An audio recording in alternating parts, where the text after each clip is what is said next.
Hello, everyone, and welcome back to our YouTube channel, Hack Feedback. In today's video, which is the second of a series of 14 videos talking about Windows security fundamentals for ethical hackers and penetration testers, today we will be discussing the Windows operating system structure. Understanding the structure of the Windows operating system is essential for any ethical hackers and penetration testers looking to improve their skills and knowledge in security testing.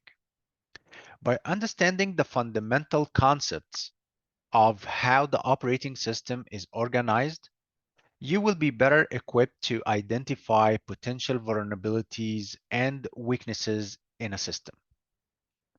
We will also explore some of the built-in tools that can be used to analyze and manipulate the system for security testing purposes. So let's get started. But we need to confirm that everything you would learn from this video is purely for educational purposes and not to be used in any illegal activities. Let's jump in.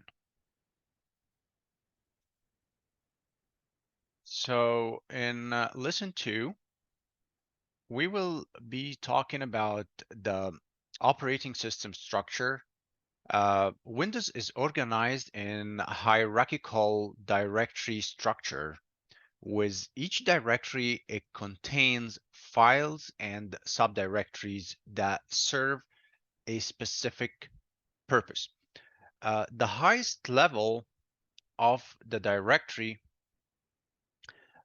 structure is the root directory, which is represented by a letter and backslash, like we see the C drive here, C, the letter C, then colon, then backslash, the drive D, or the drive E, for example. And drive E is most of the time they put and store the data, for example. And the root directory, also known as the boot partition, some people they call it the boot partition, which is commonly most of the time would be at the C drive. Um, Also at the root level, there are several key directories that serve a the system as the foundation for the overall system structure, which we will discuss very shortly. But before we go to that part, I would like to emphasize the importance to know that this structure can vary depending on the version being used. If anyone remember last video, we've been talking about how to find out on how to find out the exact version and build number of the Windows operating system you're working on, because in a lot of occasions the structure itself it's vary between each version. So it's very important to know this information. As we gonna go further, I picked for you some of the most common directories. You're gonna find it in most of the versions, and the directory structure of the boot partition, which is most of the time you're gonna find it in the C drive, um, would be as follow. First of all, we have the boot directory. The boot directory is the first thing the computer find in terms of software, and it contains the files necessary for the system to boot up. In another meaning, is to start running. Also contains the boot loader and boot manager. and some other files related to the boot process.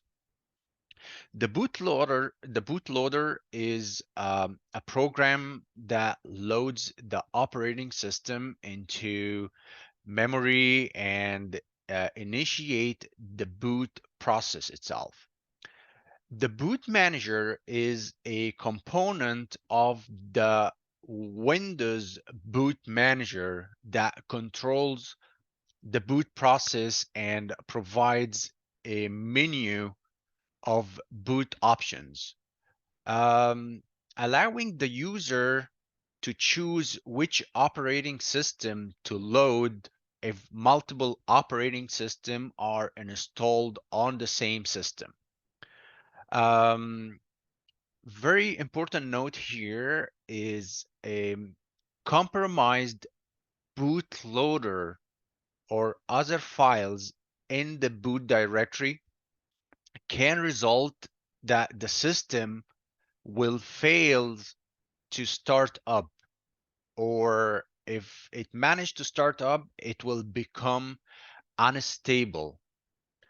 Um, don't ever give the opportunity to an attacker to compromise your boot directory, because this is really sensitive data, and if anyone control it, it controls the whole system.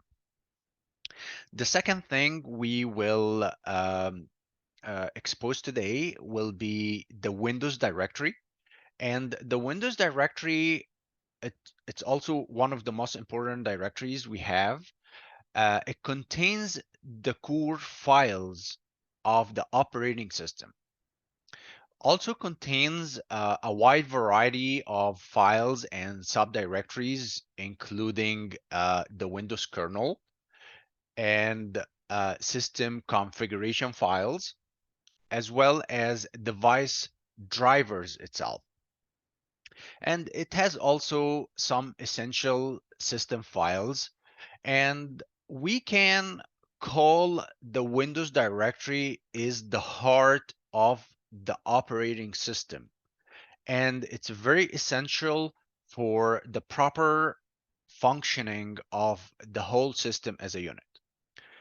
Some of the subdirectories within the Windows directory itself is the System32, which contains the essential system files and drivers that are required for the system to function properly.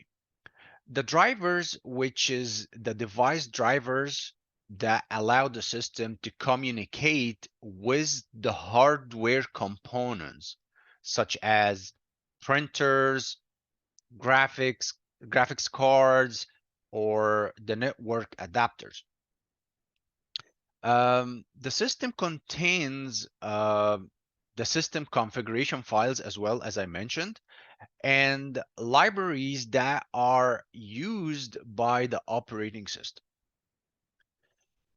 The third subdirectory we will take is the program files directory. Um, the program files directory, it contains um, all the installed applications and programs on the system. When a program installed on the Windows system, the files are typically stored in the subdirectory within the program files directory, um, including the executable files as well, and libraries along with other resources are required to those applications to function properly. Note something here, that each of these application or programs are installed in a separate subdirectory with the program file directory. Let me give you an example. For example, if we installed Google Chrome on a Windows system, the Google Chrome will be installed on a subdirectory separate from any other program under the program files directory. Number four, we will see now the user directory, the users directory, and the directory contains the user profile information and data for each individual user account on the system. Number five will be the app data directory. And the app data directory is located under the user directory. So it contains three subdirectories itself. Number one is the local directory. Number two is rooming directory. Number three is the local low directory. So again, let me explain that. We have the user directory. Then under the user directory, we have the app data directory. And under the app data directory, there is another subdirectories, which is local, rooming, local low. And each one of those has different use. Let me tell you, first of all, what does the app data directory in general do? The app data directory, it actually has different type of data settings related to applications and programs installed on the system itself. What does that mean? When I explain the subdirectories of the app data directory, you will understand exactly what I'm saying.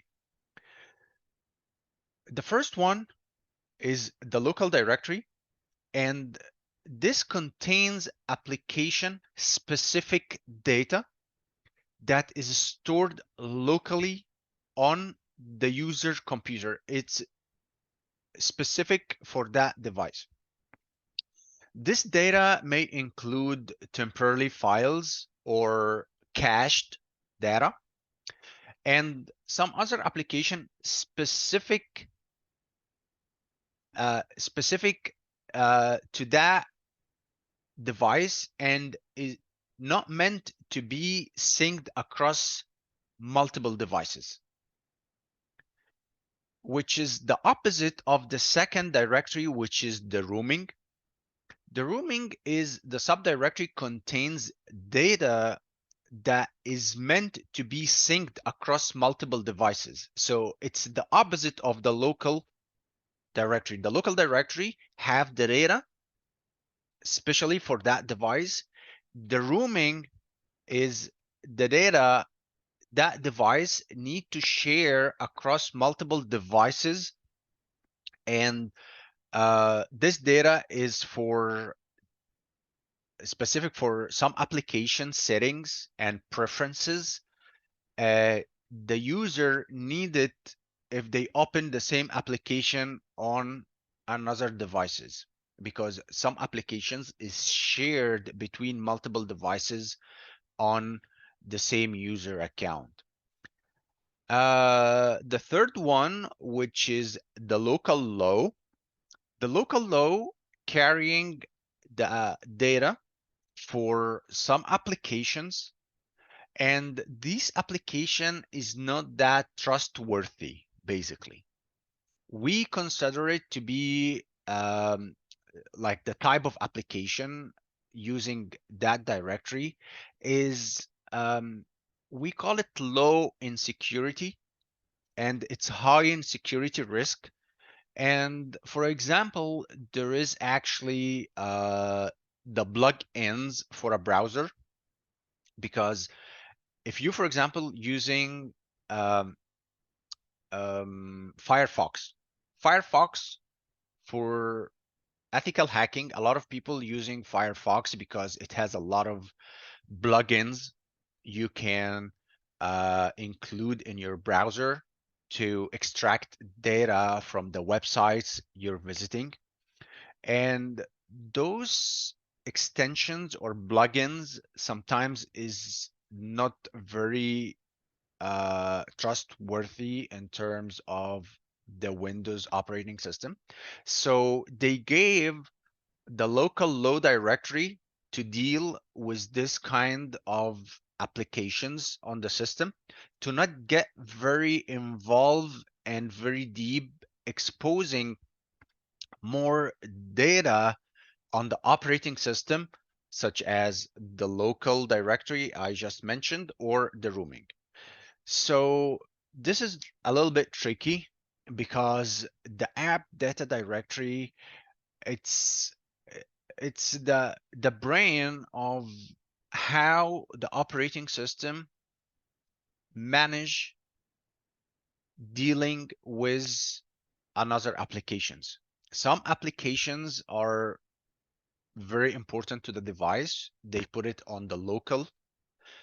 Some other applications we can share with multiple devices, which is going to be stored on the roaming.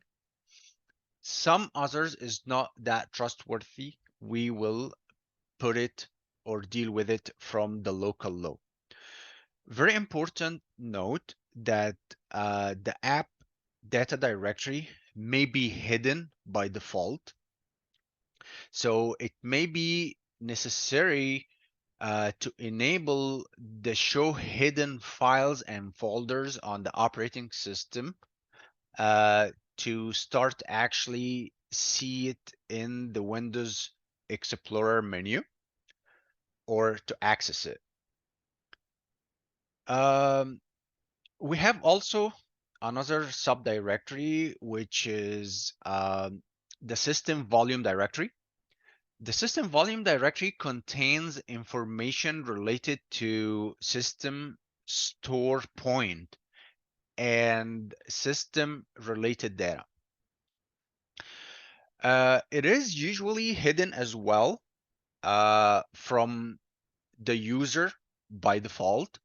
And let me give you a little bit more information about that directory because it's important. When a system restore is enabled, as I told you, it's disabled by default. But whenever you want store a system or take a snapshot, the Windows system store this storing points on the system volume. And whenever you enable the system volume directory, it take something like a screenshot of the whole system status on that specific time and store it in the system volume directory, and create that file for the operating system. When we like when is the good time to use it?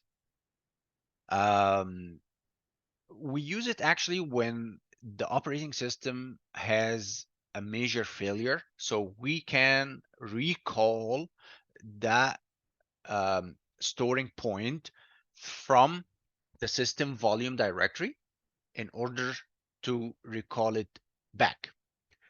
Very important note about that directory.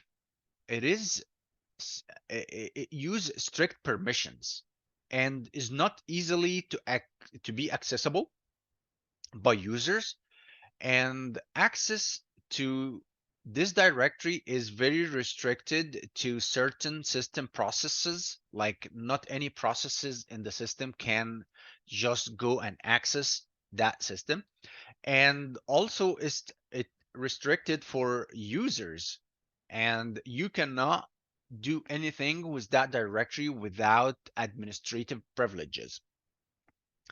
This is to prevent unauthorized access, which can potentially cause system instability or data loss. It is also important to note that modifying or deleting files in the system volume information directory can potentially cause system instability or data loss. So it should only be attempted by experienced and knowledgeable users or administrators. The last one we will take about the subdirectories in um, the in today in the class of today. It's the documents. The documents is the directory contains the user's personal documents and files. Now let me show you something important or answer a very important question. How we can explore these directories on the system. How we gonna investigate that system directory and can have a look on it and have an access to the subdirectories we've been talking about. Usually, I prefer to use PowerShell, and PowerShell has so many tools to actually manage uh, the system. We have one of them is the dir command. It's short for directory. And we have the tree utility.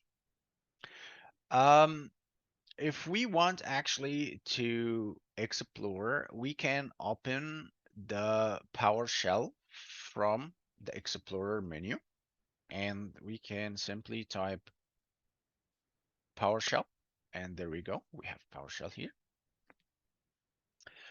And simply we can type dir, then the name of the directory, which is in our case, we will explore the C.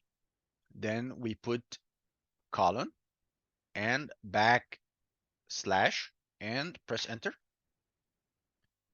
Yeah, there we go. We have all the directories in the C directory, which is we trying to investigate.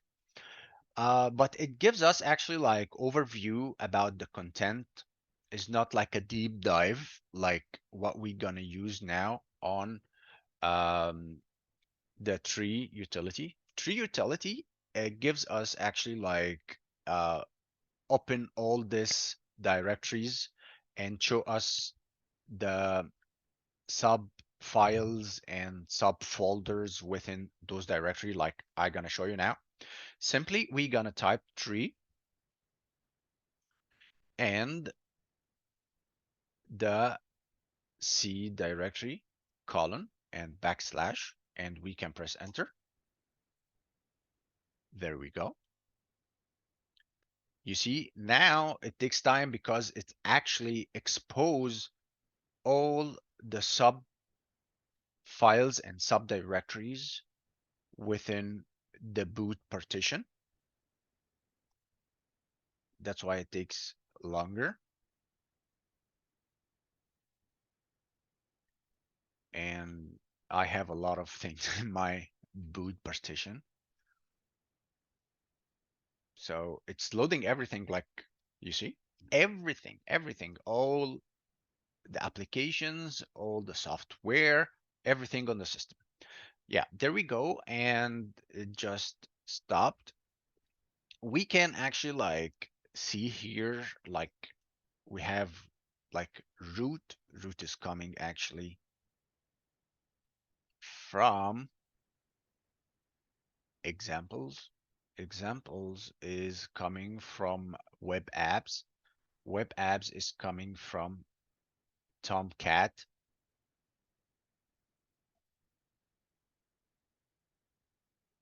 And so on. You can actually like here if you want to actually like have a look on Ramsey collection is coming from Ramsey is coming from a bigger folder or directory, which is phpmy admin, and this is coming from vendor. Vendor is coming from some other thing. I hope you got the idea of, like exposing the hierarchical system we've been mentioning before. Yeah, you see, it's one branch coming from another. One branch is coming from another. So you can track everything and you can customize that command line or the tree utility to investigate a specific path or specific directory on the system. But I also like to use something on the top of that, which is, let me show you, tree. Let me clear the page first. Okay, we can type tree, then the C directory, then backslash. Then we can actually put F for a file, then slash, the normal slash, then we'll go put bar to filter, and we can put more. What is that gonna do? It's gonna give us a screen or a page at the time. It will not gonna give us like everything on the tree once. Oh, sorry. Let me do that again. Tree, then the C, backslash, then slash F,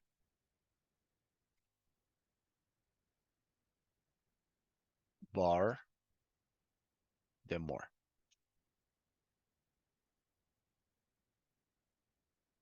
It's loading because I have a lot of things on my C drive, and it's time to take a sip of coffee too.